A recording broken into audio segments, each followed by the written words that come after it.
So we are now in the final days of March. The ground is thawed and it is time to start planting some cold hardy crops directly in the ground.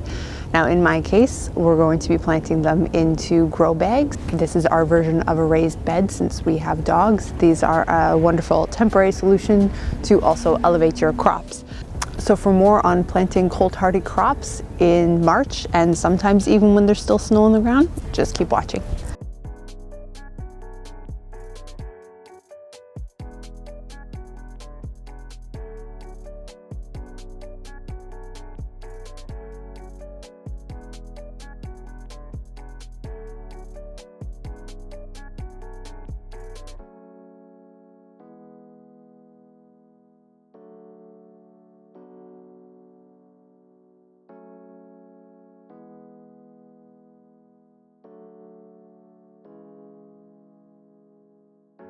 So I was very much inspired by a video by M.I. Gardner on sowing seeds when there's still snow on the ground, and I'll leave that link down below because it's a really excellent video and explains things really, really well. What he focused on was doing a lot of root vegetables and also the leafy greens such as your kales, your spinaches, lettuces, and things of that nature that are very cold tolerant and actually do better. You can also do cilantro or parsley. So by planting them earlier when we're still just heading into April, which is typically when we get all of our rain, and it's still cooler, the conditions are actually preferable for them, and then it gives them a longer season, and you can even do a second set of sowing later on in the year if you feel like it. For us, I've got some older seeds, trying to reuse everything we have versus heading out into the shops considering the current situation right now. So we're going to be doing some very traditional cherry bell radishes, as well as a purple stem radish and a watermelon radish, and then we're going to be doing some purple carrots and then a kaleidoscope blend carrot, and then we're doing the sugar sprint pea, which is an edible pea pod pea, so you can use the inner ones but you can also just snack on them as a whole. So I'm just going to get that started. I'll probably put the camera on so you can see what I'm doing versus talking you through it. Okay, so somehow I managed to skip recording all of the planting, so I'm just going to be showing a few seeds for the sake of the camera versus double sowing everything. There are a few different types of seeds that require different styles of planting. So for instance, when we're dealing with peas, they have a very hard shell on top of them and require a little bit of soil friction to get out.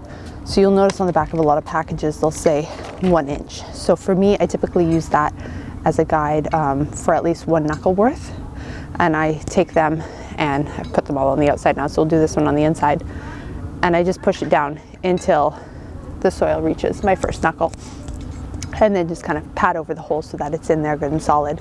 Now I have positioned the peas towards the back of this bag so that they won't be casting any shadows on the rest of the plant material as it grows, which is what the trellis is also here for, so that they can grow and spiral up on that.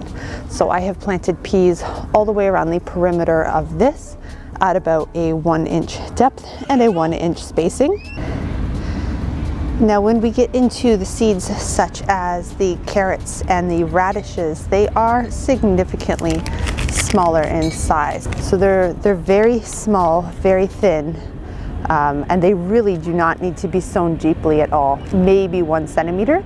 So with these guys, what I will usually do is create just like a little trough with my finger, and then I will go ahead and kind of dust these into that trough space, and then just tap the soil back over top, and that works out to about a 1 centimeter planting depth. And I tried to respect the rows where it's about 8 centimeters apart. But as for the spacing within that trough, I wasn't too concerned because I will just thin them as they start to grow. And with items such as the radishes and the beets, they will kind of push themselves away from each other.